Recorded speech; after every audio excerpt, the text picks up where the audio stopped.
Welcome back. Turning overseas now, a refugee with a growing lump in her breast has had a medical flight for treatment postponed. That's according to refugee advocates. Reports say she's one of dozens of asylum seekers who were scheduled to be flown to Papua New Guinea for medical treatment and whose flights are now delayed. The ABC contacted the Department of Immigration for comment.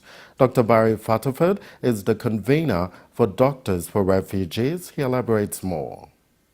Dr. Patterford, thank you for your time. Thank you for coming in. What do you actually know about this particular refugee who has had her medical treatment delayed? She has had these breast lumps for about 3 years. She's had a number of ultrasounds on them, but to our understanding, she hasn't yet had a mammogram.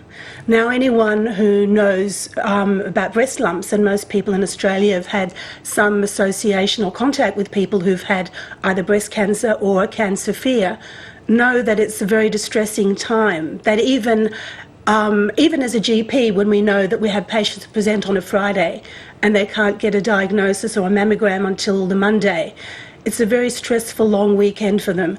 Now, this lady's had them for 3 years, and as far as we know, we still don't have a mammogram. She says she hasn't had a mammogram, much less a biopsy, and our requests to the Department of Immigration for her notes, with her consent, have been stymied. Each time they come back to us and say that her signature's not the same as it was on Nauru, even though IHMS in Nauru are perfectly fine with her signature. So they're holding her notes back and we don't know why. Do you know what treatment she has had so far? Not a lot. She's had an ultrasound, she's been given some painkillers. She certainly hasn't had the lump aspirated, and we do know that it's discharging a greenish type substance.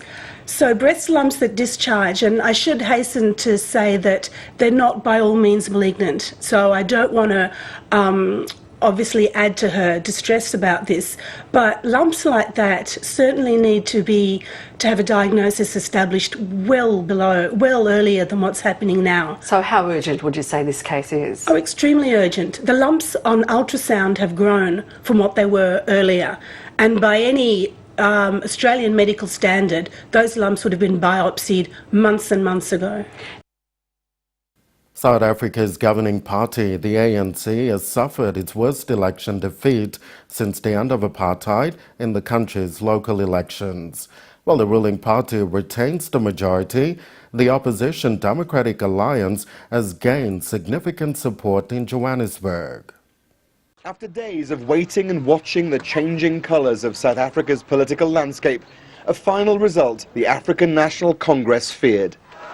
The ANC, more than just the Party of Liberation and the Party of Nelson Mandela, losing control of major urban centres, giving ground to the opposition in its worst election result since the end of apartheid. It's a local election, but is seen as a referendum on this man, President Jacob Zuma. 3 years of his term still remaining, but embroiled in corruption scandals, he's failed to answer the calls for change. I'm convinced that if we work together and harder, we will achieve our dream of building a just, fair, equal and prosperous South Africa. It is possible. While the president spoke live on TV, protesters held up signs referring to the woman who accused him of rape 10 years ago. The court found him not guilty. Here in Nelson Mandela Bay, the home of the great man and an ANC heartland, a black majority just voted for a white mayor. I think it's due to the fact that there's been this infighting and corruption, nepotism, all that I think has caused ANC. I'm from the Northwest, and where I'm from, it's not actually getting better. For the ANC, it's a shock rather than a catastrophe, a psychological blow. It's a party still supported by more than half of South Africans. But more worrying was turnout. Many of its traditional voters simply stayed home or switched to the radical economic freedom fighters who won 8% of the vote, speaking to the discontented and the poor in this most unequal of societies. Now deals will have to be done. Coalitions agreed to run cities. The ANC may be weakened, but democracy in South Africa is strong. NBC National News continues after the break. Stay with us.